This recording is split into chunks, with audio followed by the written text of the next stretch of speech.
அவர்களோடு கூட 2010ஆம் ஆண்டு நல்ல ஐக்கியத்தை தேவன் தொடங்கினார்.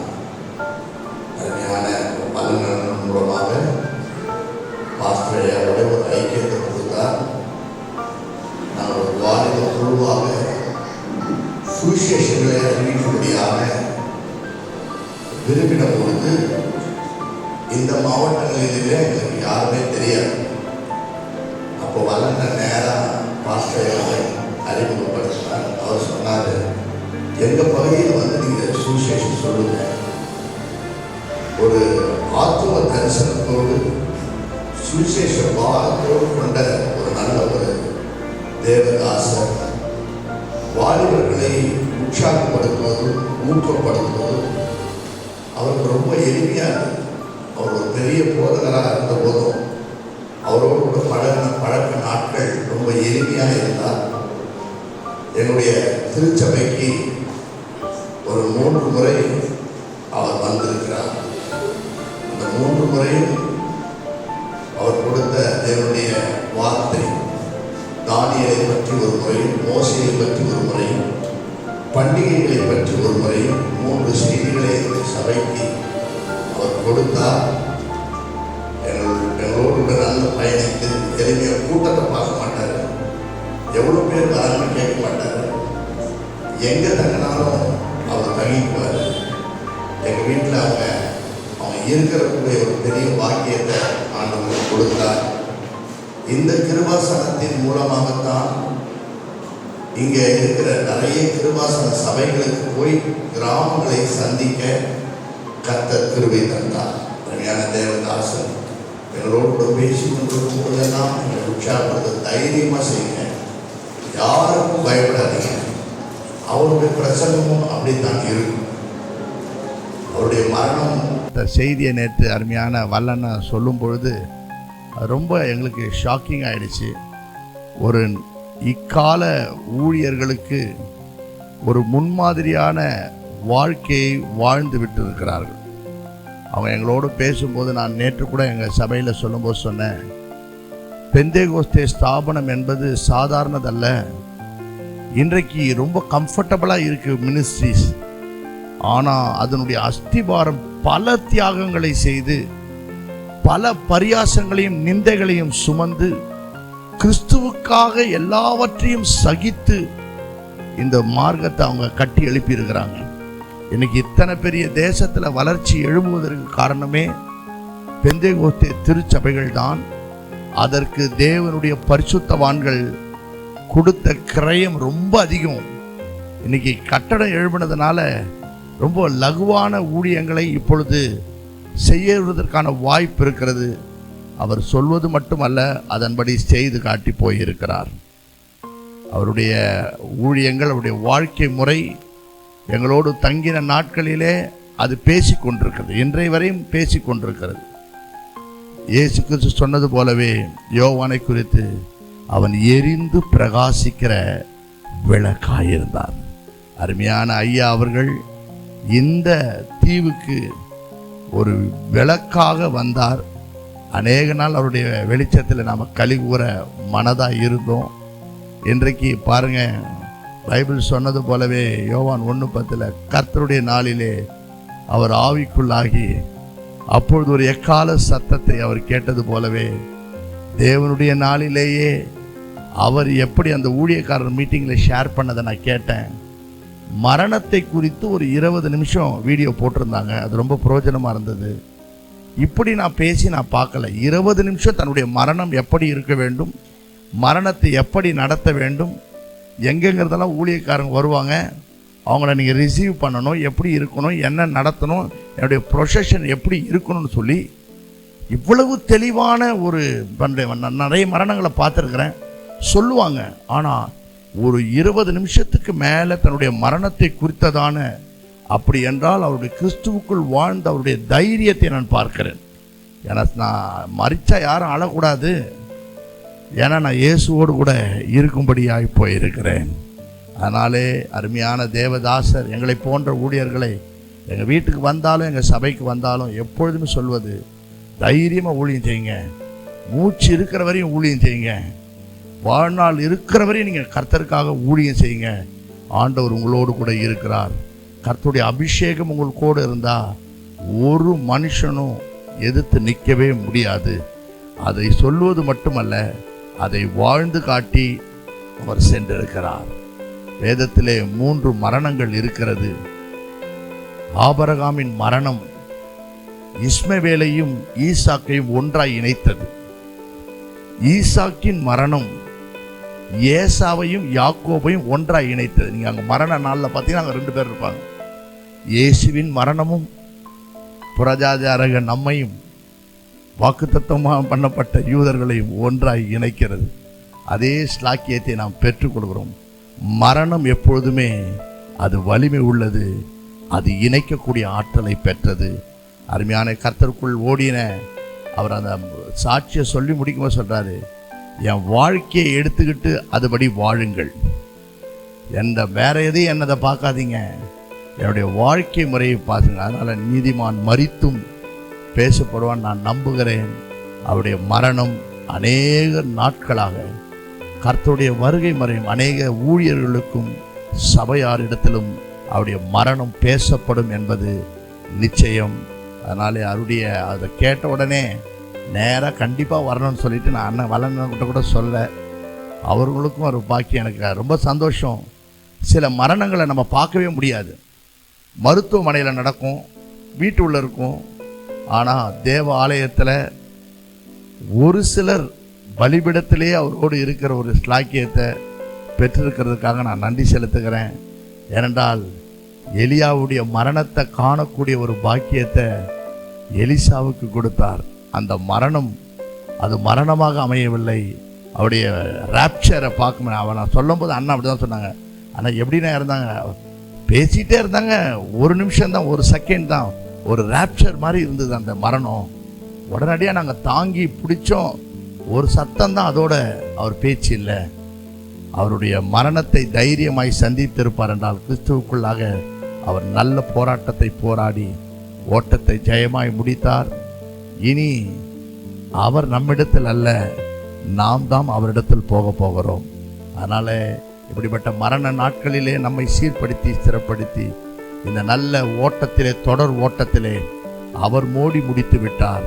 நமக்கும் இப்படிப்பட்ட ஒரு நல்ல சாட்சிகளை சொல்லத்தக்கதான ஒரு நல்ல வாழ்வை தேவன் வாழ கிருபை தருவாராக.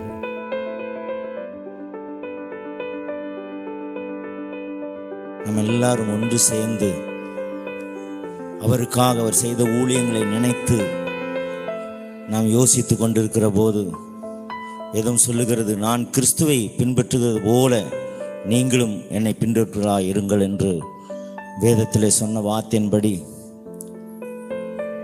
நான் ஐயோட பழக்கெல்லாம் இல்லைங்க, கோயம்புத்தூர் தான். திடீர்னு கிருபாசன கிறிஸ்டியன் சபையுடைய மெசேஜ் எல்லாம் கேட்டே இருப்பேன். அதிகமாக மூத்த ஊழியர்களுடைய மெசேஜ் கேட்டிருப்பேன். திடீர்னு ஐயாவோட மெசேஜ் வந்துச்சு ஒரு 1.5 வருஷத்துக்கு முன்பாக. நான் தொடர்ந்து எவ்ரிடே நைட்டில் ஜபத்தில் கேட்டுகிட்டே இருப்பேன். ஆவியில் நிறைய நல்ல பலன் அடைஞ்சேன். அவருக்காகவும் ஜெபிச்சுட்டு தான் இருந்தேன். திடீர்னு வேதமாணிக்கிய பாஸ்டர் மூலமாக பாஸ்டர் சொன்னார், பாஸ்டர் நீங்கள் ஆர்எஸ் மங்கத்துக்கு வாங்க, அங்கே ஜெபம் நடத்துங்க, செய்தி கொடுங்கன்னாரு. சரின்னு வந்தேன். மறுபடி சொன்னார், ஜனவரி மாதம் இங்கே ஊழியர்கள் கூடி இருக்குது, வாங்க பாஸ்டரை பார்க்கலாம், பாஸ்டரோட பேசலாம் அப்படின்னாரு. அந்த நாள் நான் பின்னாடி உட்கார்ந்துருந்தேன். 2-3 சீட்டில் உட்காந்து ஐயா நேராக உடனே உள்ளே வரல, பக்கத்தில் தான் உட்காந்துருந்தாரு. நான் ஜெபிச்சுட்டே இருந்தேன். திடீர்னு நேற்று கேட்கும்போது ரொம்ப மன வேதனையாக இருந்தது. ஐயோ, இன்னும் நிறைய ஊழியம் செஞ்சுருக்கலாமே, ஆண்டவரே ஆண்டவரே ஆண்டவரேங்கும் போது அந்த யூடியூப்பு அவருடைய மரணத்தை குறித்து அவர் சில வார்த்தைகள் சொல்லியிருந்தார். அது மிகவும் உள்ளத்திலே அது அநேக காரியங்களை குறித்து கற்றுக் கொடுக்கிறதா இருந்தது. கோயம்புத்தூரில் மட்டும் கிட்டத்தட்ட எத்தனை பாஸ்டர்ஸ் குரூப் இருக்குதோ அதுக்கெல்லாம் போட்டு விட்டேன், ஒரு ஊழியருடைய சாட்சியை பாருங்க அப்படின்னு சொல்லி. நான் சொல்ல வர ஒரே கருத்து என்னன்னா, ஊழியம் என்பது ஒரு ஒலிம்பிக் தீபம் போல, அது கிறிஸ்துவ நிமித்தம் இந்த ஊழியங்களுக்காக ஜெபிக்கும். நாம் மேம்படுவதாக. கிறிஸ்து இயேசுவுக்குள் தேறினவனாய் நிறுத்தும்படிக்கு அவரையே நாங்கள் அறிவித்து பிரசங்கிக்கிறோம் என்று சொன்ன இந்த வார்த்தையின்படி ஒரு ஆவிக்குரிய ஜீவியத்தில் ஒரு குழந்தைகளாக இருந்த எங்களை ஒரு வாலிபனாக, ஒரு முதியவராக, முதிர்ச்சி பெற்றவராக மாற்றுவதற்கு ஐயா உடைய ஆலோசனைகளும் ஐயாவுடைய நடத்துதல்களும் மிகுந்த உதவியாக இருக்கு. ஐயாவின் இடத்துல இங்கே வரும்போது ஐயாவின் இடத்துல ஏதோ பிரசங்கம் கேட்கணும்னு வரமாட்டேன். அவர் எதாயிலும் கடிந்து கண்டனம் பண்ணி புத்தி சொல்லணும், நிறைய காரியத்தில் அவர் என்னை உருவாக்கணும்னு சொல்லி தான் நான் வருவேன். ஒரு நாள் அவர்கிட்ட ஒரு ஆசீர்வாதமான பிரசங்கத்தை நான் ஒரு நாள் எதிர்பார்க்கறதில்லை. ஏன்னா அப்படி சொல்லதுக்கு இன்னைக்கு ஆள் இல்லை. நம்ம நீதிமான் என்னை தயவாய் குட்டி என்னை கடிந்து கொள்ளுவானாக என்று சொல்லப்பட்டிருக்கிறபடி அப்படிப்பட்ட ஒரு நேர்த்தியான ஒரு தேவ மனுஷனை இந்த நாளில் நாம் இழந்திருப்பது நம்ம எல்லாருக்கும் கிடைத்த ஒரு ஈடு செய்ய முடியாத ஒரு இழப்பாய் நான் ஸ்தோத்திரம் எண்ணி நிற்கிறேன். ஒரு சில நேரங்களில் பல மணி நேரங்கள் ஈரோட்டில் நான் அமர்ந்து பேச வேண்டிய ஒரு சூழ்நிலை வரும்.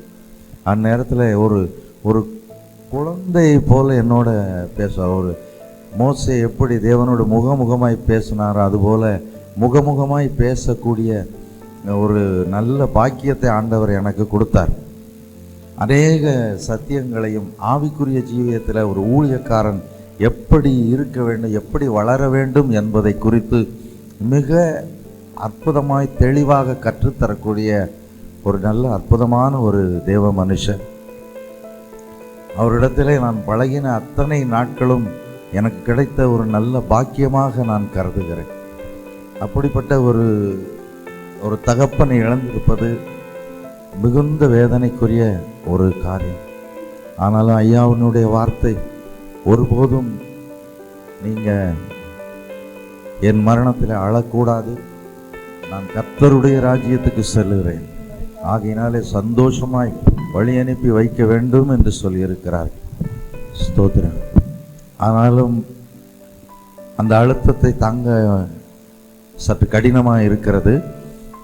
என் அன்பு அதை எப்படி எனக்கு வார்த்தையில் சொல்லன்னு தெரியல. அதனால் நான் ஐயா எனக்கு தந்த, அதாவது இந்த கிருபாசனத்தில் எனக்கு தந்த கிருபை பெருசு. யாருக்கும் இந்த அளவுக்கு எனக்கு ஒரு சொந்த பிள்ளையை போல, ஒரு சொந்த சகோதரனை போல என்னை எடுத்து ஸ்தோத்திரம் நடத்த ஐயா எனக்கு அனுமதி கொடுத்தார். இந்த கிருபாசனத்துக்குள்ளே வருகிறதற்கும் இணைகிறதற்கும் ஸ்தோத்திரம், இந்த சத்தியங்களை கற்றுக்கொள்கிறதற்கும் கர்த்தர் எங்களுக்கு ஸ்தோத்திரம் கொடுத்த கிருபைக்காக அவரை ஸ்தோத்தரிக்கிறேன். அன்பு தகப்பனுக்காக இவ்வளவு நாளும் எங்களை நேர்த்தியாய் நடத்தினவர், அவர் எங்களுக்கு கற்றுக் கொடுத்த ஆழமான சத்தியங்கள், நடைமுறை ஊழியக்காரனுடைய வாழ்வு எப்படி இருக்கணும், தேவ மனுஷனுடைய வாழ்க்கை எப்படி இருக்கணும் அப்படிங்கிறத நிறைய கற்றுக் கொடுத்த அந்த பாக்கிய நாளை நினைத்து நான் ஆண்டவரை மகிமைப்படுத்துகிறேன். இந்த நாளிலும் ஐயாவினுடைய இறுதி நாளை எதிர்பார்க்கவே இல்லை. ஆனாலும் கர்த்தருக்குள் அழைக்கப்பட்டவர்கள் பாக்கியவான்கள். கர்த்தர் அவரை முந்தி எடுத்துக்கொண்டார். ஸ்தோத்திரம். எனக்கு என்ன அளவுக்கு அதை நிறையா ஐயாவை குறித்து ஐயாவின் மூலமாக நிறையா கற்றுக்கொண்டதும் அவங்க எனக்கு கொடுத்த ஒரு உரிமைகளையும் எண்ணி நான் ஆண்டவரை மகிமைப்படுத்துகிறேன். தொடர்ந்து கர்த்தருடைய சமூகம் அவர்களோடு கர்த்தருடைய சமூகத்துக்குள் அவங்க பிரவேசித்து இருக்கிறார்கள். அதற்காக ஸ்தோத்திரம், நாம கர்த்தருக்கு நன்றி தான் சொல்லணுமே தவிர வருத்தப்பட அவசியம் இல்லை என்பதை கற்றுக் கொடுத்திருக்கிறார்கள். ஸ்தோத்திரம். அதாவது ஒரு குழந்தைக்கு சொல்லிக் கொடுக்கறது போல சொல்லிக் கொடுத்து தேறின மனுஷனாக நிறுத்த கர்த்தர் ஸ்தோத்திரம் அவரை ஒரு சிநேகிதராக நண்பராக கர்த்தர் எனக்கு கொடுத்தது எனக்கு மிகப்பெரிய பாக்கியம். அவரோடும் மாத்திரமல்ல, கிருபாசனத்தோடும் கூட என்னை அதிகமாய் இணைத்த ஒரு நல்ல தகப்பன். ஸ்தோத்திரம். தொடர்ந்து ஸ்தோத்திரம், அதற்கு நன்றி உள்ளவனாய் இருக்கிறேன். வந்த யாவரும் கர்த்தருக்குள் அதை திடப்பட்டு கொள்ளுவோம். அவங்க கற்றுக் கொடுத்த சத்தியத்தை நாமும் கை கொண்டு நடப்பது தான் அவங்களுக்கு செய்கிற மரியாதையாக இருக்கும். ஐயாவை நேரில் பார்த்து எப்படி நம்ம கனம் பண்ணுகிறோமோ அதை விட சிறப்பானது அவங்களிடத்தில் நம்ம கற்றுக்கொண்ட உபதேசத்தை, சத்தியத்தை நாம் வாழ்ந்து நடைமுறை வாழ்க்கையில் வாழ்ந்து காண்பிப்பது அவர்களுக்கு நாம் செய்கிற கனமும் மரியாதையுமாக இருக்கிறது. கர்த்தர் அதை செய்ய கர்த்தர் கிருபை செய்வார். நல்ல தகப்பனே, உம்மை நன்றியோடு உம்மை துதிக்கிறோம். ஸ்தோத்திரம். அவர்கள் நம்மை மார்போடு அணைத்து இருக்கிறார். நமக்காக ஸ்தோத்திரம் தேவ சமூகத்திலே கண்ணீர் வடித்திருக்கிறார். உடைக்கப்பட்ட நேரங்களெல்லாம் அடைக்கலமாய் நமக்கு இருந்திருக்கிறார். ஸ்தோத்திரம். கர்த்தருடைய தாசன் அநேகருக்கு எபிரேயர் 13:17 சொல்லப்பட்டபடி உங்களை நடத்துகிறவர்கள் உங்கள் ஆத்மாவுக்கு உத்தரவாதியானபடியினாலே ஒரு துக்கத்தோடு அல்ல சந்தோஷத்தோடு நடத்தும்படி அவர்களுக்கு கீழ்ப்படிந்து அடங்கி இருங்கள். அவர்கள் துக்கத்தோடு அப்படி செய்தால் உங்களுக்கு பிரயோஜனமாக இருக்க மாட்டாதே என்று எபிரேயக்காரன் சொன்ன வார்த்தைகளை அடிக்கடி அடிக்கடி அடிக்கடி சொல்லி சொல்லி சொல்லி நடத்திப்பு கீழ்ப்படியணும், நடத்திப்புக்காரர்களுக்கு கீழ்ப்படியணும், தேவனுக்கு கீழ்ப்படியணும். சோதரம் கீழ்ப்படிதலை பற்றி அநேக நேரங்களில் நமக்கு போதித்து இருக்கிறார். ஸ்தோத்திரம். அது மாத்திரமல்ல, அநேக நேரங்களில் உபசரிக்கிறதை பற்றி ஐயா ஸ்தோத்திரம் அடிக்கடி சொல்லுவாங்க. ஸ்தோத்திரம். அதுக்கு தீத்துல ஒரு வசனத்தை சொல்லுவாங்க. கர்த்தருக்கு ஸ்தோத்திரம் உண்டாதாக 3ஆம் அதிகாரத்தில் ஸ்தோத்திரம் 9வது வசனம் நினைக்கிறேன்.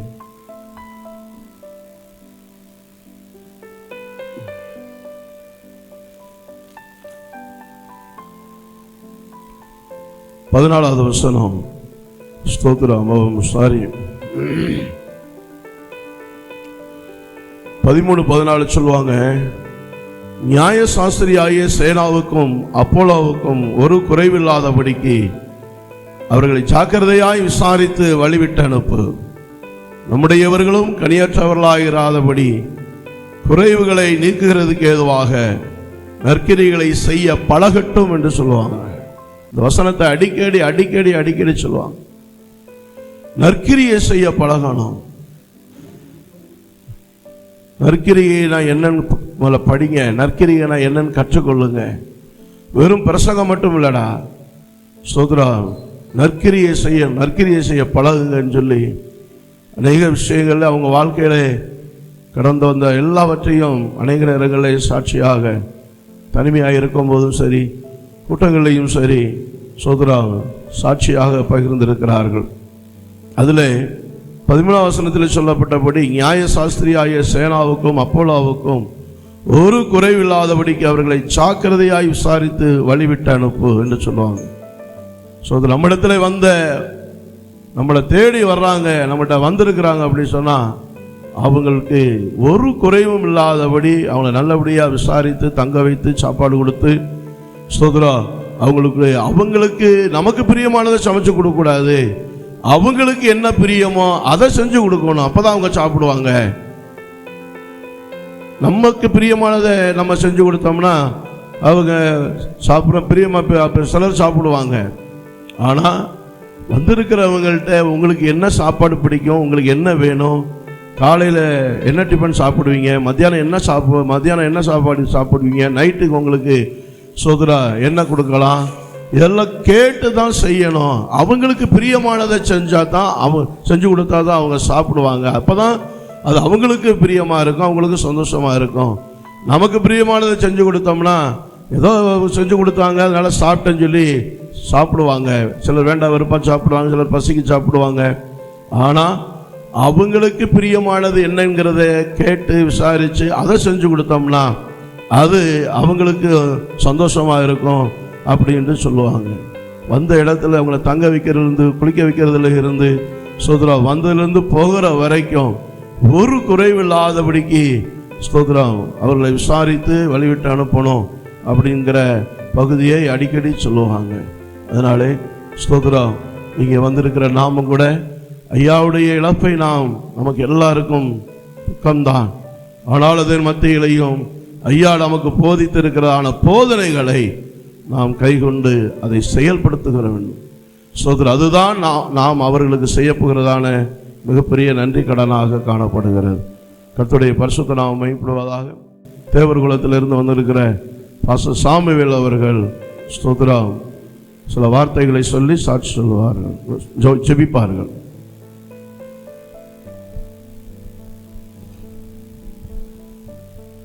ஹல்லேலூயா. கர்த்தருக்கு ஸ்தோத்திரம்.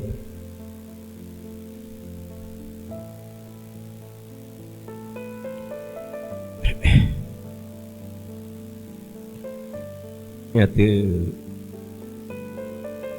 1 மணிக்கு எனக்கு ஃபோன் வந்துச்சு.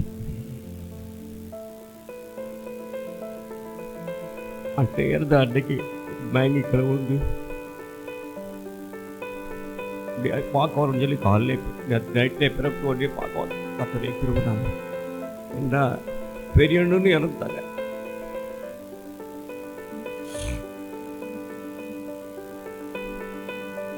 பெரிய பாம்பேல ஆஸ்பத்திரியில் வச்சுருக்காங்க, பார்க்க போகிறேன். நானே விட்டமாக போனோம். ஒரே கண்ணீர் வடிக்க, சாமியல் வேறொரு இருக்கப்பா அப்படின்னா. சரிங்க பாஸ்டர், சந்தோஷமாக இருக்க பாஸ்டர், கவலைப்படாதுன்னு சொல்லிட்டு எப்படின்னா எங்கள் அம்மா இறந்துக்க போது எனக்கு குமாரதையா ஃபோன் பண்ணாங்க. பாளையங்கோட்டை ராஜேந்திரன் பாஸ்டர் போய் கூப்பிட்டு வாப்பா அப்படின்னா. நானும் தேரோணத்துலேருந்து ஐயா கூட போயிட்டேன், நேரடியாக போய் கூப்பிட்டு வந்துட்டேன். அப்போ அவர் தான் வந்து அடக்கம் பண்ணார். ராஜேந்திரன் பாஸ்டர் அடக்கம் பண்ணிவிட்டு நைட்டில் நான் எங்கே தங்கன்னு தெரியல. அப்போ நம்ம அன்பாசையா சாவியை கொடுத்து என் ரூமில் போய் தங்க இருங்க, எப்படி உமா போய் தங்கணும், அந்த ரூம் ஒன்று இருக்கு. தங்கிட்டு காலையில் தான் பார்க்க வேண்டிய இடத்துல பார்த்து சுற்றி பார்க்க எல்லாம் பார்க்கணும், பார்த்து வந்து தப்பி அப்படின்னாங்க. அந்த சொல்லுக்கள் பண்ணிட்டு நல்லா ஆட்டோ பிடிச்சி கொடுத்தாங்க. நானும் என் வீட்டம்மா என் 2 பையனும் சேர்ந்து வீட்டில் கத்திரிகளை உதவி செஞ்சார். நினைக்கும் போதே எனக்கு உள்ள உடையுது. இப்போ கூட கடுன்னு சொல்லுங்க போதில் நல்ல நீ நேசித்து பெற போகலாம். எனக்கு 2-3 இடத்துல சபை இருக்கனால நான் உடனே சனிக்கிழமை பெறட்டுவேன்.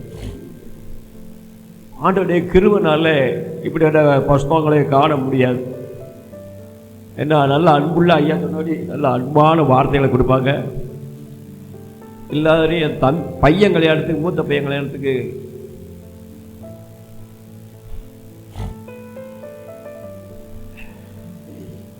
கல்யாணத்துக்கு போய் வந்து சொன்னேன். பத்திரிக்கை கொடுத்த உடனே வந்துட்டாங்க. நைட்டில் 12 மணிக்கு வந்தாங்க. வந்துட்டு ரேசாக எங்கள் ரூமில் தங்கியிருந்தாங்க. தங்கிட்டு கல்யாண ரூமில் செய்தியை கொடுத்துட்டு உடனே கிளம்பிட்டாங்க. அண்ணாச்சி இருங்க, நீங்கள் போகலாம், போகலாம், உங்கள் வீடு தானே இருங்கன்னு சொன்னேன். எங்கள் அண்ணன் பெரிய அண்ணன் வந்திருக்க போதோட சின்ன வீடு இருந்துச்சு, வாடகை தான் இருந்த வீடு. ஒரு ஓலை செட்டு போட்டிருந்தேன். அந்த ஓலை செட்டில் தான் ஐயாவை தங்க வச்சு கீழே ஒரு நம்ம டேப்பு கட்டில் கீழே கட்டில் போட்டு அதுக்கு மேலே சின்ன பெட்ஷீட் விரித்து அங்கே படுத்துருக்காங்க. மேலே பூரா ஒரே நட்சத்திரம் எல்லாமே தெரியுது. அவளை ஓலை ஈக்கிட்டா இருக்குது, ஓலைலாம் இல்லை. அப்போ சொன்னேன், ஐயா நீங்கள் சோம் பண்ணுங்க, நீங்கள் சோம் பண்ணால் நிச்சயமாகவே கத்தரின்னு நல்ல ஒரு ஆலயத்தை கட்டி தருவாங்க. அதே போல் அருமையான அண்ணன் செவகுட்டு வந்தாங்க. 3 ஆலயம் கட்ட கத்தரை உதவிச்சார். ஹல்லேலூயா. 3 ஆலயம் கட்டிருக்கேன். ஆனால் ஒரு ஓலை செட்டில் படுத்த ஒரு வருஷம் செவத்தை கேட்டு 3 ஆலயத்தை கொடுத்தார். அதே போல் இவங்களும் நல்ல சேத்தோடு ஓடி முடித்தாங்க. கிருவாசத்தில் பெரிய ஒரு இழப்பு, இந்த பெரிய ஒரு ஆலமரத்தை வெட்டி சாய்ச்ச மாதிரி சாய்ச்சி போட்டுருக்குது.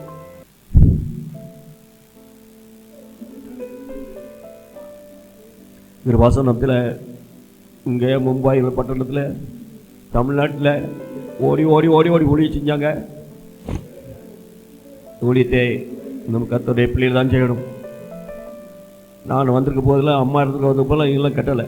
அந்த ரூம் மட்டும் தான் சின்ன இது மட்டும் ஆலயம். இந்த ஆலயத்தில் எங்களுக்கு இருந்து நானும் எங்கள் வீட்டு அம்மா பிள்ளைகளாம் ஜெபம் பண்ணிட்டு போக கர்த்தர் உதவி செஞ்சார். அதுக்கப்புறம் வந்திருக்க போது நல்ல ஒரு தேவை விட கட்ட கர்த்தர் கிருபை தந்தார். ஹல்லேலூயா, ஹல்லேலூயா. ஆண்டோடைய கிருபைனால அதை நினைக்கும் போதே எனக்கு ஜெபம் பண்ணோம். ஸ்தோத்திரிக்கிறோம் ஆண்டவரே, துதிக்கிறோம், ஸ்தோத்திரிக்கிறோம். நாங்கள் 1995 வருடம் அந்த ராமேஸ்வரம் கிருபாசனம் கிறிஸ்துவின் சபைக்கு வந்தோம். யாரும் எங்களுக்கு பழக்கம் கிடையாது. ஆனாலும் கர்த்தரே எங்களை இங்கே கொண்டு வந்தார். அதிலிருந்து நாங்கள் இந்த சபையில் ஒரு விசுவாச குடும்பமாக நாங்கள் ஜீவித்தோம். கர்த்தருடைய கிருபையினால் ஐயாவை 1 வருஷம் கழித்து தான் நான் ஐயாட்ட பேசினேன். 1 வருஷமாக நாங்கள் சபைக்கு வருவோம், ஆராதனை முடிஞ்சிட்டு வீட்டுக்கு போயிடுவோம், அப்படி தான் இருந்தோம். 1 வருஷம் கழித்து தான் ஐயாவோட நான் பேசினேன். அப்போது என்னுடைய காரியங்கள் எல்லாம் நாங்கள் ஐயாட்ட சொல்லும்போது எனக்காக மனதுருக்கத்தோடு ஜெபம் பண்ணுவாங்க. அவங்க ஜெபிக்கிறது எங்களுக்கு ரொம்ப ஆசீர்வாதமாக இருக்கும். கொஞ்ச நாள் நாங்கள் அப்படியே போயிட்டு இருந்தோம். அதுக்கப்புறமாக கர்த்தர் தம்முடைய ஊழியத்தை செய்யும்படியாக எனக்கு அழைப்பு கொடுத்தார். நான் அதை கொஞ்ச நாள் மனதிலேயே வச்சுருந்தேன். அதுக்கப்புறம் நான் ஐயாவோட எல்லாவற்றையும் நான் பகிர்ந்து கொள்ளுவேன். நாங்கள் 2 பேருமாக ஜெபம் பண்ணுவோம், வேறு யாருக்கும் சொல்ல மாட்டோம். 2 பேருமாக ஜெபம் பண்ணிக்கிட்டே இருப்போம். அப்போ ராஜம் சிஸ்டர்னு ஒரு சகோதரி இந்த சபையில் இருந்தாங்க. அவங்களுக்கும் தெரியும், ஏன்னா நான் பெண்களை சகோதரியாக இருக்கிறனால அந்த அம்மாவிடத்தில் எல்லாத்தையும் நான் ஷேர் பண்ணுவேன். அவங்க எனக்கு ஆலோசனை தருவாங்க. இப்படியாக நாங்கள் போய் கொண்டு இருந்தோம். எங்களுடைய குடும்பத்திலும் ஐயா மிகுந்த ஆசீர்வாதமாக இருந்தாங்க. என்னுடைய மகனை ஐயா தான் பிரதிஷ்டை பண்ணாங்க. என்னுடைய 3 குழந்தைகளுடைய திருமணத்தையும் ஐயா தான் நடத்தினாங்க. கர்த்தருடைய ஊழியத்தை செய்யும்படியாக நான் அர்ப்பணித்த பொழுது எனக்கு உற்சாகம் கொடுத்து, தைரியம் கொடுத்து, பலப்படுத்தி அந்த ஊழியத்திலே என்னை கொண்டு வந்து ஐயாவும் மற்ற எல்லாருமாக ஜெபித்து அங்கே என்னை வைத்தார்கள். அடிக்கடி ஐயா என்னை விசாரிப்பாங்க, எங்களுடைய காரியங்களை கேட்பாங்க. ரொம்ப தைரியமான வார்த்தைகள் எல்லாம் சொல்லுவாங்க. ஐயா எனக்கு ரொம்ப பயமாக இருக்கேன், நான் சகோதரியாக இருக்கிறேனே, நான் எப்படி சபையை நான் கட்ட முடியும் அப்படின்னு சொல்லி நான் ஆலோசனை கேட்பேன். எந்தெந்த பகுதியில் நான் ஆலோசனை கேட்குறேனோ அந்தந்த பகுதியெல்லாம் ஐயா எனக்கு ஆலோசனை கொடுத்து என்னை நடத்துவாங்க. அவங்களுடைய ஆலோசனையின்படி தான் நான் அந்த பகுதியிலே ஊழியம் செய்து கொண்டிருந்தேன். ஐயாவுடைய இழப்பு எங்களுக்கு மிகுந்த ஒரு துக்கமான காரியம். எங்களுடைய குடும்பத்தில் அவங்கள ஒருத்தராக தான் நாங்கள் வச்சுருந்தோம். ஒரு பகுதியில் ஊழியக்காரவங்களாக இருந்தாலும், தலைமை பாஸ்டராக இருந்தாலும், இன்னொரு பகுதியில் எங்களுடைய குடும்பத்தில் ஒரு தகப்பனை போல தான் நாங்கள் அவங்கள வச்சுருந்தோம். அவங்களும் எங்களை பிள்ளைகளை போல தான் நடத்துனாங்க. எங்களுடைய ஊழியத்துக்காக அதிகமாய் ஜெபிப்பாங்க, உற்சாகப்படுத்துவாங்க, பலப்படுத்துவாங்க. எல்லா காரியங்களிலும் எங்களுக்கு ஆலோசனை தந்து எங்களை நடத்தினாங்க. இம்மட்டும் அந்த ஆலோசனை பெற்று நாங்கள் ஊழியம் செய்து வந்தோம். இந்த நாட்களிலே ஐயா கர்த்தருடைய ராஜ்யத்துக்கு போயிருக்கிறது எங்களுக்கு சந்தோஷமாக இருந்தாலும் அது இந்த ஊழியங்களிலும் குடும்பங்களிலும் எங்களுக்கு ஒரு பெரிய இழப்பாக இருக்கிறது. நீங்கள் எல்லாரும் எங்களுடைய ஊழியங்களுக்காக ஜெபித்து கொள்ளுங்க. ஐயாவுடைய ஆலோசனை இல்லாமல் இனி என்ன செய்ய போகிறோம், எப்படி செய்ய போகிறோம் அப்படிங்கிற குழப்பமே எங்களுக்கு அதிகமாக இருக்கிறது. அதனால் கர்த்தர் எங்களை தைரியப்படுத்தும்படியாக நீங்கள் ஜெபித்து கொள்ளுங்க. 19ஆம் தேதி மே மாதம் 19ஆம் தேதி பிரதிஷ்டை வச்சுருவோமா ஜெப வீட்டுக்கு என்று சொன்னாங்க. முதல்ல 12ஆம் தேதி வச்சுக்கலாம் அப்படின்னு சொன்னாங்க. அதுக்கப்புறமா ஃபோன் பண்ணி மே மாதம் 19ஆம் தேதி நம்ம பிரதிஷ்டை வச்சுக்கலாம் அப்படின்னு சொல்லி ஃபோன் பண்ணி சொன்னாங்க. அதுக்கப்புறமா ஈசிஆர் பாஸ்டர் இடத்துல சொல்லியிருக்கிறாங்க ஊழியர் கூட்டமும் அங்கே தான் வைக்கணும் அப்படின்னு சொன்னாங்களாம். அப்படிலாம் எல்லா காரியங்களையும் செய்யும்படியாக அவங்க திட்டமிட்டிருந்தாங்க. தொடர்ந்து அந்த ஊழியத்துக்காக நீங்கள் எல்லாரும் ஜெபித்து கொள்ளுங்க. இம்மட்டுமாக ஐயா நமக்கு ஒரு தலைமை பாஸ்டராக தகப்பனாக தேவன் தந்ததுக்காக நன்றி செலுத்துகிறேன். தொடர்ந்து எங்களுக்காக ஜெபித்து கொள்ளுங்க.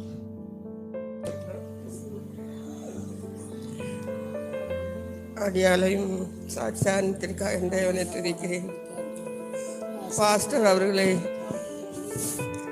அவர்கள் பற்றி சொல்வது எவ்வளவோ எங்களுக்கு நல்ல காரியங்களை செய்திருக்கிறார்கள். அவருடைய வார்த்தைகள், அவர்கள் பேசினதான ஒவ்வொரு வார்த்தைகளும் எங்களுடைய இருதயத்தில் இருக்கிறது. நாங்கள் சோர்ந்து போகிற வேளையிலும் கூட அவர் எங்களுக்கு அநேக வார்த்தைகளை சொல்லி என்னை தேற்றிருக்கிறார். புது ரோட்டில் கூட்டம் நடக்கும், அப்பொழுதெல்லாம் எங்கள் தேவைகளை எல்லாம் கேட்டு அந்த ஜெபத்தை இங்கே நடக்கணுங்கிற ஒரு ஆர்வத்தை உண்டாக்கினதே பாஸ்டர் தான். அது மாத்திரமல்ல, நான் எத்தனையோ நேரத்தில் கண் வலியோடு கஷ்டப்பட்டு இருக்கும் பொழுது அவர் எங்களுக்கு ஆறுதலான வார்த்தைகளை சொல்லி எங்களை தேற்றிருக்கிறார். அவரை மோதிரி அவர் பேருக்கு தகுந்தாப்புல அன்பு கூறுறதுல அவரை மாதிரி முடியாது. அப்படி அநேக வார்த்தையினாலே அவர் பேசினால ஒவ்வொரு வார்த்தையிலும் என்ன நினைவில் வருகிறது. நான் இப்பொழுது கிருபாசனத்துக்கு வராவிட்டாலும் செல்லில் அவருடைய செய்தியை கேட்பேன். அது கேட்டு இப்படி ஒரு ஆவிக்குரிய வார்த்தையில கேட்டு ரொம்ப நாள் ஆயிடுச்சு. அந்த செல்லிலாவது அவருடைய வார்த்தையில கேட்கணுங்கிற ஒரு ஆர்வம் எனக்குள்ளே வரும். தேவன் அவர்களை எடுத்துக்கொண்டார்கள். அவர்கள் பரலோகத்திலே சந்தோஷமாக ஆண்டவரோடு இருப்பார். அவருடைய வழிகளை அவர்கிட்ட கேட்டதான சத்தியத்தை நம்ம நினைத்து அவருடைய வழிகளிலே நம்மளை நடந்து பரலோகத்தில் அவர்களை சந்திப்போம் என்று விசுவாசத்தோடு கூறிக்கொண்டு என் சாட்சியை முடிக்கிறேன். மகிமை உண்டாகட்டும். சோத்திரம். அல்லேலூயா. சோத்திரம். அருமையான தேவனுடைய பிள்ளைகளே, பரிசுத்தவான்களுக்காக கர்த்தரை சோத்திருக்கிறேன். சோத்திரம். கடந்த நாளில் சோத்திரம் ஆராதனை முடிந்ததும் ஃபோன் வந்தது. அது செய்தியை கேட்டபோது எனக்கு ரொம்ப அதிர்ச்சியாக இருந்தது. சோத்திரம். என்னுடைய வாழ்க்கையில் சோத்திரம், என்னுடைய தகப்பனார் இறந்தபோது கூட அவ்வளவு துக்கம் இல்லை. ஆனால் அந்த முதலாவது நம்முடைய சாதையாக இறந்தபோது, சாதையாக இறந்து போனார் என்ற உடனே எனக்கு ரொம்ப அதிர்ச்சியாக இருந்தது, பேரதிர்ச்சியாக இருந்தது. அதுபோலவே நேற்றும் அன்புதாஸ் ஐயா சோத்திரம் இறந்து போனாலும் என்னால் நம்ப முடியல, ஜீரணிக்க முடியல, பேரதிர்ச்சியாக இருந்தது. சோத்திரம். ரொம்ப வேதனைப்பட்டேன். சோத்திரம். ஆனால் தேவன் அவரை அழைத்து கொண்டார். சோத்திரம். அருமையான ஒரு தேவதாசரை நாம் இந்த நாளிலே சோத்திரம் சொல்ல போனால் ஒரு பேர் இழப்பு நமக்கு, நம்முடைய ஊழியங்களுக்கு சோத்திரம். ஆனாலும் தேவன் ஏற்ற வேளையிலே எடுத்துக்கொண்டார். சோத்திரம். அவர் சோத்திரம் விக்கிரக ஆராதனைக்காரராக இருந்து சோத்திரம் வேலை பார்த்தார், கண்டக்டரா. சோத்திரம். தெரியும், வாலிய வயசுல பார்த்துருக்கிறேன். சோத்திரம். அந்த விக்கிரக ஆராதனை செய்கிற குடும்பத்திலிருந்து கர்த்தர் அவரை தெரிந்து கொண்டு ஆபிரகாமை பிரித்தெடுத்தது போல அழைத்து சோத்திரம் அபிஷேகித்து ஒரு ஊழியக்காரராய் ஆண்டவர் நிலைநிறுத்தி இருக்கிறார். அதற்காக கர்த்தரை ஸ்தோத்திருக்கிறேன். நிறைய ஜனங்களுக்கு அவர் சுவிசேஷ அறிவித்து ரட்சிப்பு நடத்திருக்கிறார். நிறைய விசுவாசிகளை, சபைகளை இன்றைக்கு நடத்தி கொண்டு வருகிறார். நிறைய ஊழியங்களை ஏற்படுத்தி இருக்கிறார். ஸ்தோத்திரம். அதிலும் அநேக ஊழியக்காரர்களை உருவாக்கி இருக்கிறார். ஹல்லேலூயா, ஹல்லேலூயா, ஸ்தோத்திரம். அநேக ஊழியர்களை உருவாக்கி இருக்கிறார். அது உன்னதமான ஊழியம். ஸ்தோத்திரம். காரணம், அவர் தேவன் அவரை ஒரு சாதையா அப்போஸ்தலர். அந்த அப்போஸ்தலர் ஊழியத்திலே நாம் முத்திரையாக இருக்கிறோம். அவர் ஸ்தோத்திரம் ஐசக் பாஸ்டர் மற்றும் நிறைய மூத்த போதகர்கள் ஊழியர்கள் இந்த கிருபாசன ஊழியங்களை ஸ்தாபித்து சோதர ஆண்டோடைய பெரிய கிருபையினாலே சோதர இந்த ஊழியத்தை சோதர பல மாநிலங்களிலே பரம்படி செய்திருக்கிறார்கள். பரிசுத்தவான்கள், வல்லமையான தீர்க்கதரிசி சோதர சாதையா ஒரு வல்லமையான தேவ மனுஷன். சோத்திரம், சோத்திரம், சோத்திரம், சோத்திரம், 3 சோத்திரம் தான் சொல்லுவார். கிருபாசனம் கிறிஸ்துவ சபை ஸ்தாபகர் சாது இயேசுதாசன் ஐயா 3 சோத்திரம் தான். சோத்திரம், சோத்திரம், சோத்திரம். 3 சோத்திரம் பண்ணும்போது கடந்த காலம், நிகழ்காலம், வருங்காலம் 3 காலத்தையும் சொல்லிடுவார். சோத்திரம். அப்போஸ்தலர். அல்லேலூயா. அந்த கிருபாசன ஸ்தாபனத்திலே இந்த அருமையான ஊழியக்காரர்களாக இணைத்து நம்மை எல்லாம் இணைத்து வைத்திருக்கிறார். ஊழியக்காரர்களாக விசுவாசிகளாக வைத்திருக்கிறார். நம்முடைய அதுபோல சோத்திர குமாரதாஸ் ஐயாவும் அப்போஸ்தலர் தான். அவர் மூலம் நிறைய சபைகள் ஸ்தாபிக்கப்பட்டிருக்கிறது. அதுபோல நம்முடைய அன்புதாசன் ஐயா சோத்திரம் அருமையான அப்போஸ்தலர். ஒரு மூலம் நிறைய சோத்திரம் சபைகள் ஸ்தாபிக்கப்பட்டிருக்கிறது. ஊழியக்காரர்கள் எழும்பியிருக்கிறார்கள். சோத்திரம். ஊழியக்காரர்களை உருவாக்குகிற இந்த உன்னதமான ஒரு பணியை அவர் செய்து வருகிறார். நான் சோத்திர விசுவாசியாக இருந்து ஊழியத்துக்கு வந்தது கூட மிகவும் சோர்வாக இருந்தேன். அவருடைய இந்த ஐக்கியத்தில் சேர்ந்து பல வருடங்களாய் இந்த ஊழியர் ஐக்கியத்துக்கு வரும்போதெல்லாம் அவருடைய வார்த்தை சோத்திரம் தளர்ந்து மடிந்து சோர்ந்து போன சோத்திரம் ஊழியக்காரர்களை எல்லாம் சோத்திரம் நிமிர்ந்து எழ வைத்தது. சோத்திரம். மரித்த ஆத்துமாக்களை உயிர்ப்பித்தது. சோத்திரம். அநேக ஊழியர்கள் ஊழியத்தை விட்டு ஆவிக்குரிய ஜீவியத்தை விட்டு போய்விட வேண்டும் என்று தீர்மானித்த போது கூட நம்ம ஐயாவுடைய வார்த்தையின் மூலம், அது தேவனுடைய வார்த்தை, கர்த்தருடைய வார்த்தை அவரிடத்தில் இருந்தது. சோத்திரம். அவர் அப்போஸ்தலர் அல்லவா? சோத்திரம். அப்போஸ்தலர்கள் அதுவும் நல்ல தெளிவாய் போதிக்கக்கூடியவர். சத்தியத்தை தெளிவாய் சோத்திரம். உலக ஞானம், ஆவிக்குரிய ஞானம், வேத ஞானம் எல்லாம் ஒருங்கே இணைந்தவர். எந்த இடத்துல எப்படி பேசணும், சோத்திரம், யாருக்கு எப்படி உபதேசம் பண்ணணும், சோத்திரம். இலங்கை வானிலையில் பேசியிருக்கிறாரு. பல மாநிலங்களுக்கு போய் பேசியிருக்கிறார். சோத்திரம். சோத்திரம். ஒரு சிறந்த ஒரு சோத்திரம் நல்ல சோத்திரம் ஆண்டவர் வாக்கு வல்லமை கொடுத்திருந்தார். சோத்திரம். அப்பல்லவை போல சோத்திரம் போதக சமத்தன் அப்படின்னு சொல்லக்கூடிய அளவுக்கு நம்முடைய ஐயாவை ஆண்டவர் பயன்படுத்தினார். தேவனுடைய வாயாய். சோத்திரம். ஆகவே அப்படிப்பட்ட பெரிய கிருபைகளை ஆண்டவராகிய தேவன் சோத்திரம் அவருக்கு அருளினார். அவர் பாராட்டின கிருபைக்காய் சோத்திரம் நாம் நன்றி சொல்லப்பட்டிருக்கிறோம். சோத்திரம். நான் கூட இன்னும் 10 வருஷம் ஐயா இருப்பார் அப்படின்னு ஒரு சோத்திரம் கணக்கு போட்டிருந்தேன். சோத்திரம். நம்ம கணக்கில் ஒண்ணுமில்ல. கர்த்தர் அவர் குறித்த வேலை வரும்போது சோத்திரம் ஏனோக்கை எப்படி சோத்திரம் அவரோடு சஞ்சரித்து கொண்டிருந்த ஏனோக்கை எடுத்துக்கொண்டாரோ அதுபோலதான் தம்முடைய பரிசுத்தவான்களை சோத்திரம் தம்மிடமாய் சேர்த்துக் கொள்கிறார். சோத்திரம். இப்போது ஐயா பரதேசியிலே சோத்திரம் இளைப்பாரி இருக்கிறார்கள். சோத்திரம். ஆண்டவராகிய இயேசு கிறிஸ்து சோத்திரம் பிரதான தூதனுடைய சத்தத்தோடு தேவ காலத்தோடு வரும்போது சோத்திரம் மரித்த பரிசுத்தவான்கள் சோத்திரம் உயிர் தெழுவார்கள். அல்லேலூயா. ஆகவே சோத்திரம் அந்த நம்பிக்கை நமக்கு இருக்கிறது, அவருக்கு இருந்தது. அதனாலதான் நீங்க செத்து போனா அழாதீங்க. சோத்திரம். எல்லாம் 3 நாள் கழிச்சு அடக்கம் பண்ணுங்க, பிரியாணி போட்டு சாப்பிடுங்க, சந்தோஷம். நான் பரலோகத்துக்கு போறதுனால சோத்திரம் யாரும் கலங்க கூடாது, கவலைப்படக்கூடாது, தீங்க கூடாது அப்படின்னு சொல்லி இருக்கிறார். சோத்திரம். ஆகவே சோத்திரம் நாம் கலங்க தேவையில்லை. சோத்திரம். ஐயோ ஊழியம் எப்படி கர்த்தருடைய ஊழியம். சோத்திரம். ஐயா அருமையாக அவர் சோத்திரம் ரட்சிக்கப்பட்ட நாளிலிருந்து இன்னைக்கு வரைக்கும் சுவிசேஷத்துக்காக, கர்த்தருக்காக, ஊழியத்துக்காக வாழ்ந்து மரித்திருக்கிறார். அப்ப அதை பார்த்து நாம் கலங்க கூடாது, சோர்ந்து போகக்கூடாது. நாம் ஒவ்வொருவரும் ஐயாவை போல நாம் வாழ வேண்டும்.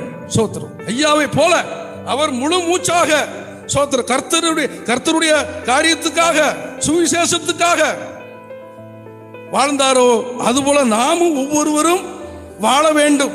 நாமும் ஐயாவை போல மாறணும். நம்முடைய ஊழியக்காரர்கள் இருக்கிறார்கள், சகோதரர் இருக்கிறார்கள். சோத்திரம். நம்முடைய கிருபாசன ஐக்கியம் இருக்கிறது. பம்பாயிலே ஊழியக்காரர் இருக்கிறார்கள். நம்ம எல்லாரும் ஒண்ணுதான். சோத்திரம். சாதையா மூலம் ஏற்படுத்தப்பட்ட இந்த கிருபாசன ஸ்தாபனம், கிருபாசனம் கிறிஸ்துவின் சபை, நம்ம எல்லாரும் சோத்திரம் ஒரு தாய் பிள்ளைகள் தான். மற்ற கம்பெனியை போல, கவர்மெண்ட்டை போல, போலீஸை போல கிடையாது நம்ம ஊழிய கிருபாசன ஊழியம்.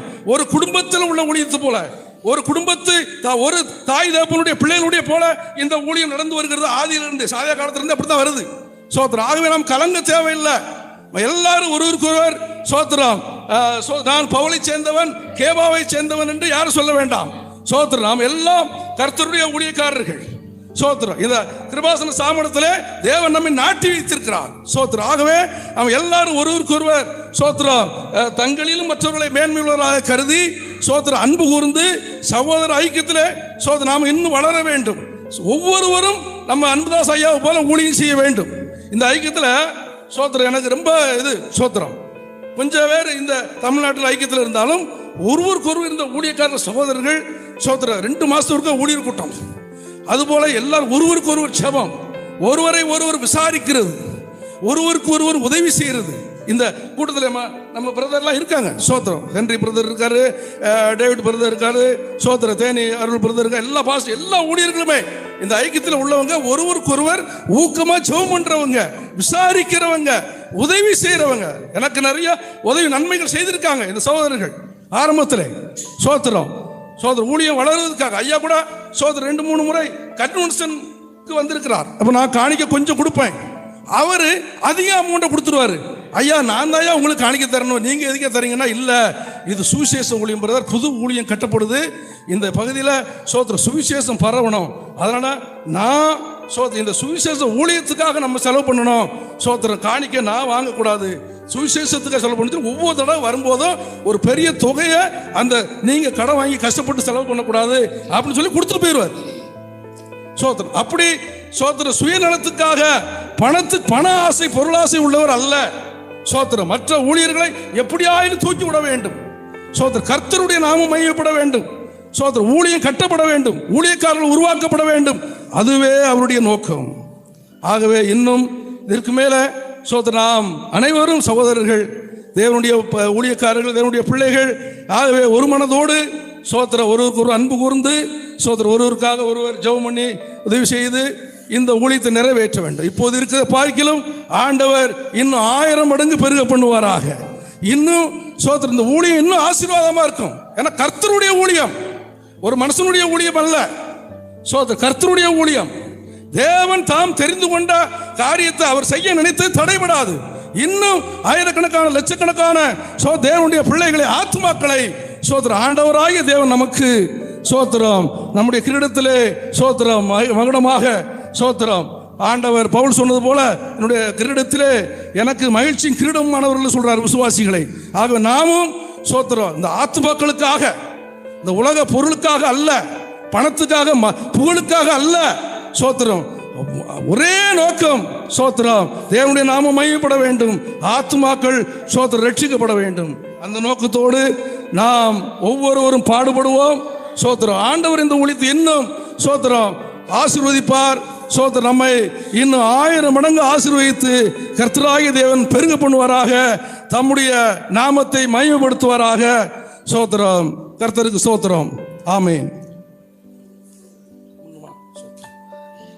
மகா அன்பும் கிருபை இறக்க நேர்ந்த எங்கள் பிதாவே, சர்வ வல்லமையுள்ள தேவனே துதிக்கிறோம். ஒரே ஒரு வசனத்தை வாசித்து சாட்சி சொல்லி ஜெபித்து முடிக்க ஆசைப்படுகிறேன். 2 தீமோத்தேயு 4ஆம் அதிகாரம் 6வது வசனத்தில் இப்படியாக எழுதப்பட்டிருக்கிறது. ஏனென்றால் நான் இப்பொழுதே பானபலியாக வார்க்கப்பட்டு போகிறேன், நான் தேகத்தை விட்டு பிரியும் காலம் வந்தது. சாகத்துக்கு முன்னாடியே, மரணத்துக்கு முன்பாகவே பவுலுடைய அந்த வார்த்தை, அந்த காலம் வந்தது அப்படின்னு. அவருக்கு சோமலாத டயத்தில் வந்து அவங்ககிட்ட போய் ஜெபிப்பதற்காக நான் சொல்லியிருந்தேன். அவங்ககிட்ட ஐயா இந்த மாதிரி விட்டம்மாவுக்கு சோமலா அப்படின்னு சொன்னேன்.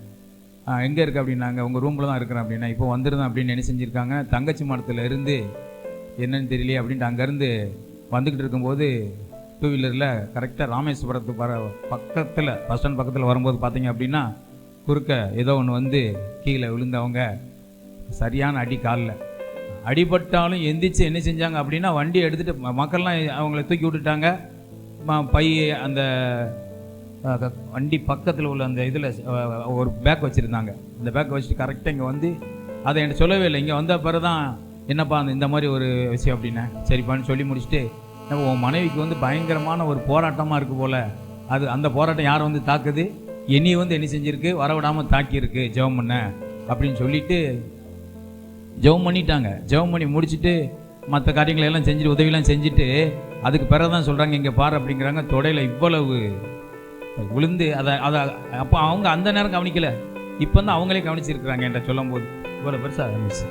அதை கூட பொருட்படுத்தாதபடி, தன்னுடைய வேதனையை கூட பொருட்படுத்தாதபடி ஒரு ஊழியக்காரருக்கு உதவி செய்வதிலும் ஜெபத்தில் அவங்க எப்படி அவ்வளோ ஒரு ஆர்வமாக இருந்தாங்க.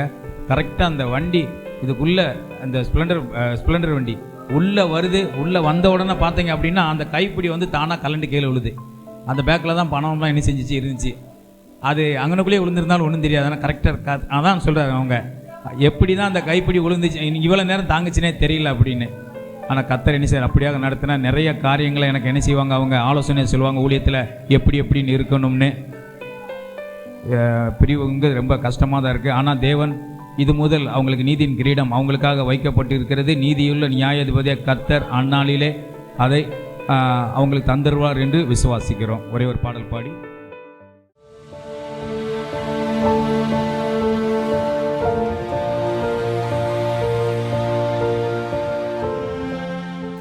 கர்த்தருடைய பரிசுத்த நாமத்துக்கு மகிமை உண்டாவதாக. உண்மையாகவே அருமையான அன்பான ஐயாவில் எழுந்திருக்கிறோம் என்று சொல்லி எங்களுக்கு மிலா துயரம் சொன்ன உடனே ரொம்ப கண்ணீர் பிடிச்சா. அப்படியே ஐயாவே தகப்பனாகவும் ஊழியராகவும் சகோதராகவும் இருந்து இன்னைக்கு ஐயா மறுத்து விட்டாரே என்று சொல்லி, ஆனாலும் கூட அவர் வாழ்ந்த நாட்களில் எங்களோடு அதிகமாக இருந்தார். 25 வருஷத்துக்கு மேலே ஐயா எங்களுக்கு நல்லா தெரியும். ஊழியத்தின் பாதையில் ஊழியன்னா முன்னாடி வந்து நிற்பார். தமிழகம் முழுவதும், இந்தியா முழுவதும். இப்போ கூட ஜூன் மாதத்தில் புக் பண்ணியிருக்கிறாங்க, இவங்களை இன்வைட் பண்ணியிருக்கிறாங்க இலங்கை தேசத்துக்கு. ஆனாலும் இன்னைக்கு தன் சொந்த தேசத்துக்கு ஐயா கடந்து போயிருக்கிறார். ஆனால் பல நாட்களாக எங்கள் வீடுகள் தங்கும்போது கூட விசாரிப்பார், ஊழியத்தை குறித்து பாரத்தோடு பேசுவார், மனவிட்டு எல்லாவற்றிலும் பேசுவார் எங்களோடு கூட, பாஸ்டரோடு எங்களோடு கூட. ஆனால் ரொம்ப நாட்களாக எல்லா பகுதிகளும் சென்று ஊழியம் செய்த தேவதாசன். ஆனாலும் கூட இன்னைக்கு அந்த ஊழியத்தை இன்னைக்கு இருக்கிறதான இந்த கிருபாசனம் ஊழியர்கள் கண்டிப்பாக ஐயா இருந்த இடத்துலேருந்து செய்வார்கள். இன்னும் அவரை போல ஓடணும். ஒரு நாள் கூட ரெஸ்ட்டு கிடையாது ஐயாவுக்கு. ஆனாலும் வேதம் சொல்லுகிறது, நல்ல போராட்டத்தை போராடினேன், ஓட்டத்தை முடித்தேன், விசுவாசத்தை காத்து கொண்டேன், இது முதல் எனக்காக நீதியிடம் வைக்கப்பட்டிருக்கிறது. ஐயோ ஓடினாங்க. அவர் மறிக்கிற அளவுக்கு மறிக்கும் ஓடிக்கொண்டே இருந்தாங்க. ஆனாலும் கூட இன்னைக்கு ஐயா பற்றி நிறைய சொல்ல வேண்டியது. கண்டிப்பாக பாஸ்டர் அநேக காரியங்களை ஷேர் பண்ணுவோம். அநேக மலைகளில் ஐயா கடந்து வந்திருக்கிறாரு, ஊழியம் பண்ணியிருக்கிறாரு. அந்தமான், இலங்கை, பல தேசங்களில் ஐயாவை கொண்டு கர்த்தர் பயன்படுத்தினார். சென்னையில் மட்டும் 21 நாள் கூட்டம் வைப்போம், 15 நாள் கூட்டம் வைப்போம். ஸ்ட்ரீட்டில் பேசுவார் ஐயா. நாங்கள் ஒரு செய்தியை கேட்டு நாங்கள் பயனடைந்திருக்கிறோம். இன்னைக்கு உண்மையாகவே இந்த மேசியா ஊழியத்தில் ஐயா எங்களோடு இருந்து செயல்பட்டார், எங்களோடு கூட இருந்தார். 20 நாள், 21 நாட்கள், 25 நாட்கள் எங்களோடு தங்கி சிறிய கூடத்தில் நாங்கள் இருக்கும்போது அங்கேயே வந்து தங்குவார் ஐயா. அப்போது ஆனாலும் கூட இன்னைக்கு ஐயா இல்லை என்றுதான ஒரு வேதனை. ஆனாலும் ஏசப்பா தன்னிடத்துக்கு ஐயாவை அழைத்து கொண்டு போயிருக்கிறாரு. அவ்வளோ பலவீனத்தின் மத்தியில் கூட கர்த்தர் சொல்லுவா, ஐயா நீங்கள் ரெஸ்ட் எடுங்க ஐயான்னு சொல்லுவேன். இல்லைம்மா, இருக்கிற வரைக்கும் நான் ஓடணும், ஆண்டுடைய ஊழியத்தை செய்யணுமான்னு சொல்லுவாங்க. ஆனாலும் கூட இந்த நாளில் ஆண்டவர் தாமே சபைக்கும் சிஸ்டர்மார்களுக்கும் விசுவாசிகளுக்கும் இன்னும் பாம்பே விசுவாசிகளுக்கும் கிருபாசனம் இங்கே தமிழகத்தில் இருக்கிற விசுவாசிகளுக்கும் கர்த்தர் ஆறுதலை தருவராக. கர்த்தர் தாமே ஆசீர்வதிப்பராக. ஆமென். ஆண்டவரே, இந்த நல்ல வேலைக்காக நன்றி செலுத்துகிறேன். கொடுத்த இந்த வாய்ப்புக்காக நன்றி அப்பா.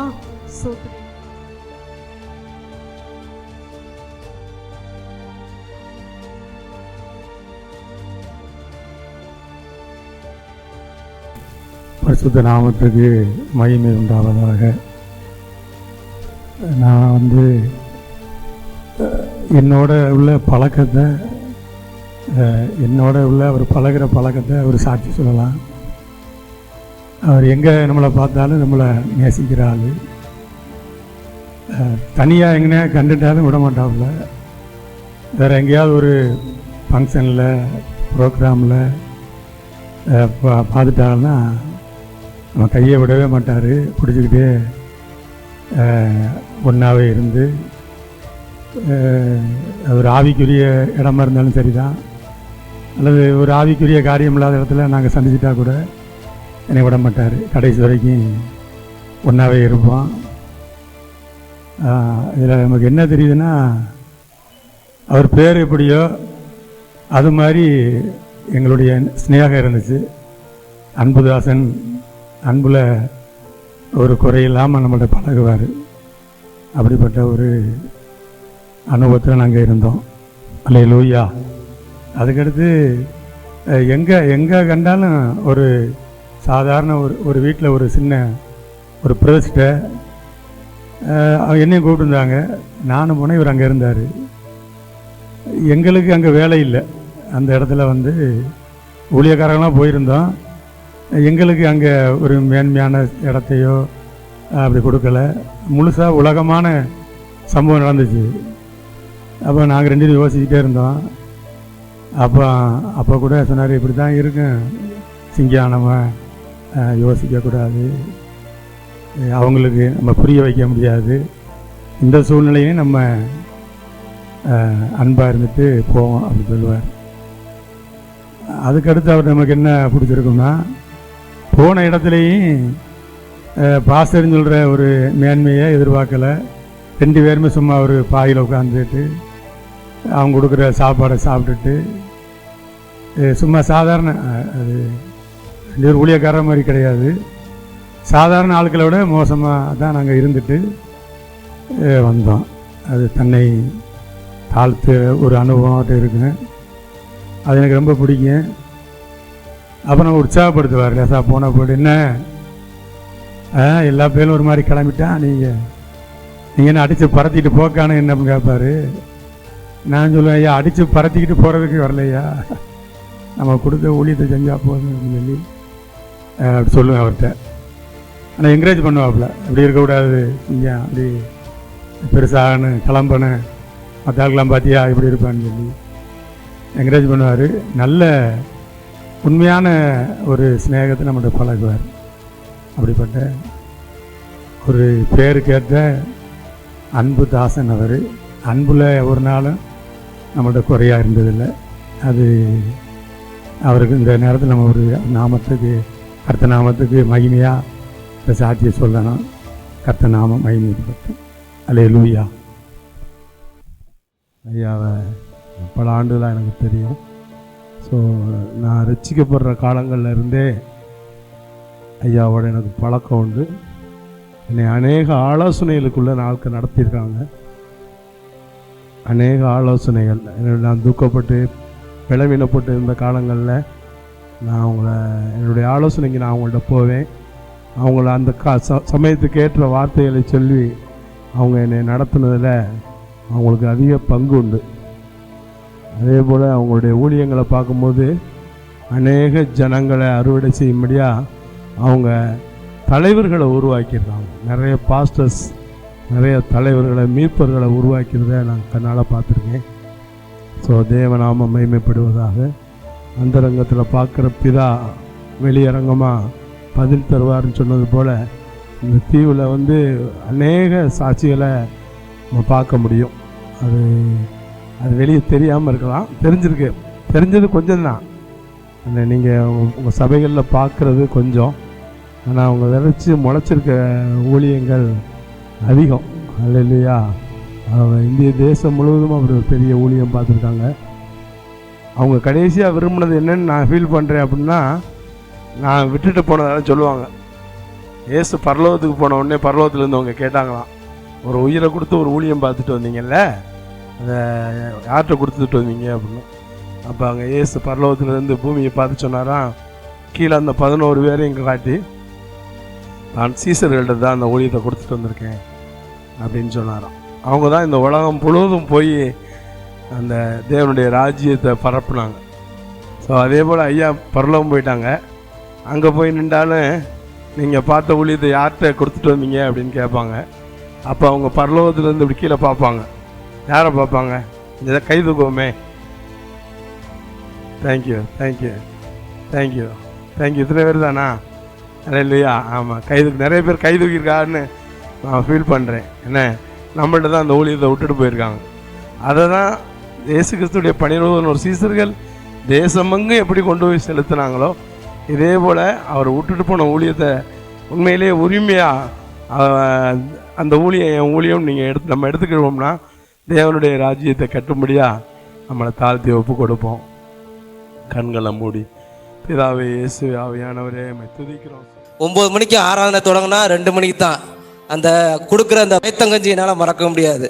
அப்படியா இந்த வாலிபத்தில் ஐயா வந்து இந்த ஊழியத்தில் ஒப்பு கொடுத்து தொடக்கமும் இங்கேருந்து தொடங்கினாங்க, முடிவும் சம்பூர்ணமாக இங்கேயே முடித்தாங்க. இன்றைக்கி தொடங்குற ஊழியம் இருக்குது, ஆனால் முடிவு எப்படி போகுதுன்னு தெரில.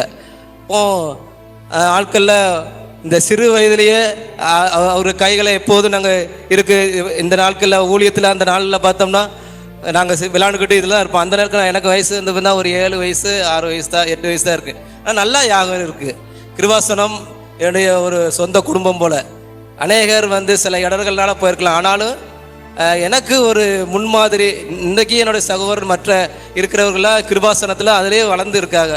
அதனால் இந்த நாட்களில் வந்திருக்கிற உங்களுக்கு கிருபாசனத்தில் இருந்தாலும் சரி, மற்ற சபைக்கு போனாலும் சரி, அன்புதாஸ் ஐயா பாஸ்டர் தொடக்கத்தில் எப்படி தொடங்கி இங்கே தொடங்கினாரா, முடிவு இங்கே தான். எனக்கு ஆச்சரியமாக போச்சு.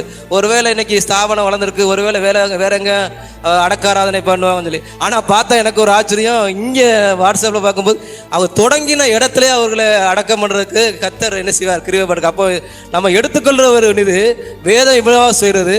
பரிசுத்தவான்களுடைய மரணம் அவர் பார்வையில் அருமையாக இருக்கிறான். ஆமே, நீதிமான்களுடைய அவங்க படுக்கையில் கெம்பரிப்பார்களாம். இன்னொரு வசனம் தான், ஏசாயால 57வது வசனத்தில் நம்ம பார்க்கும்போது, நீதிமான் அனது சோத்திரம், நீதிமான் என்ன செய்யறாரு? ஆமா, படுக்கையில் அவர் கெம்பிரிக்கிறார்கள். சரி, நீதிமான் எடுத்துக்கொள்ளும் போது அது நினைவிலுக்க ஒருவரும் இல்லைங்க. அப்போ நம்ம இன்னைக்கு உலகத்தார் எப்படி உலகத்தார் அவர் நினைவு வைக்கிறாங்களோ, நம்ம தேவனுடைய பிள்ளைகள் நினைவு வைக்கணும். நம்முடைய தொடக்கம் எப்படியோ முடிவு என்ன செய்யணும். இன்னைக்கு தொடக்கம் எப்படி இங்கேருந்து இந்த ராமேஸ்வரத்துலேருந்து ஊழியத்துக்கு போனாங்களோ, அதே தொடக்க முடிவும் என்ன செய்தார், சம்பூர்ணமாக இந்த அவர் இங்கே இந்த அவர் தொடங்கின இந்த ஸ்தாபனத்தில் என்ன செய்தார், சம்பூர்ணமாக ஒரு அடக்க ஆராதனை பண்ணப்பட்டாகும். நாட்களில் எனக்கு வந்து நானும் இந்த கிருபாசனத்தில் உருவாகிறேன். ஆனால் என்னுடைய தாப்பனார் மற்ற காரியங்கள்னால அப்படியே வாலிப நாட்கள் அப்படியே தொழிலுக்கு போகிறனால ஒத்துழைப்பு எங்கிட்ட, ஏன்னா தகப்பன் வந்து கூட்டிகிட்டு வராமல் எங்கள் அம்மா ரொம்ப போராடி தான் மற்ற எங்களெல்லாம் அங்கே கத்திற்குள்ளே கொண்டு வருவாங்க.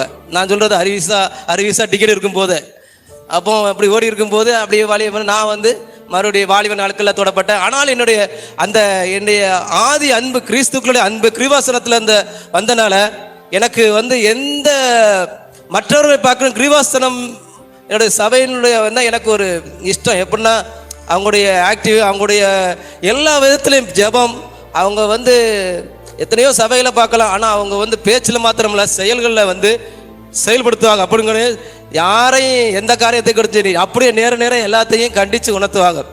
அப்படி நான் உருவாங்கினதான் இந்த கிருபாசனம். அதனால நான் வளர்ந்து வாலிப நாட்களில் மறுபடியும் நான் இங்கே அப்படியே வெளியூரில் போய் அப்படியே தொழிலுக்கு போகிறதுனால அப்படியே இங்கே வாலிப நாட்களில் நான் ரசிக்கப்பட்டேன். பெரியல் சபையில் பாம்பன் அக்காமடத்தில் இருக்கலாங்க.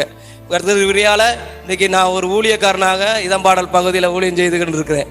ஆனாலும் கர்த்தர் நான் என்ன சொல்கிறேன்னா, நம்ம தொடக்கம் கிறிஸ்துவுக்குள்ள அது விசுவாசியாக இருந்தாலும் ஊழியர்களாக இருந்தால் நம்ம தொடக்கம் எப்படி இருக்கும், தொடங்குறது முக்கியம் இல்லை, அதை முடிக்கிறது நம்ம என்ன செய்யணும், கரெக்டுக்குள்ள அந்த தேவ சித்தத்துக்குள்ளே முடிக்கணும். அதுதான் என்னுடைய ஒரு நம்ம எடுத்துக்கொள்ள வேண்டிய ஒரு நன்மையான காரியம். ஐயாவுடைய நம்ம எடுத்துக்கிற ஒரு முக்கியமான ஒரு நோக்கம். ஜெபம் பண்ணுமா? நல்ல ஆண்டவரே, நன்றியோடு துதிக்கிறோம் கர்த்தாவே, ஸ்தோத்திரம் ஆண்டவரே, நல்ல தகப்பனே, நன்றியோடு துதிக்கிறோம்.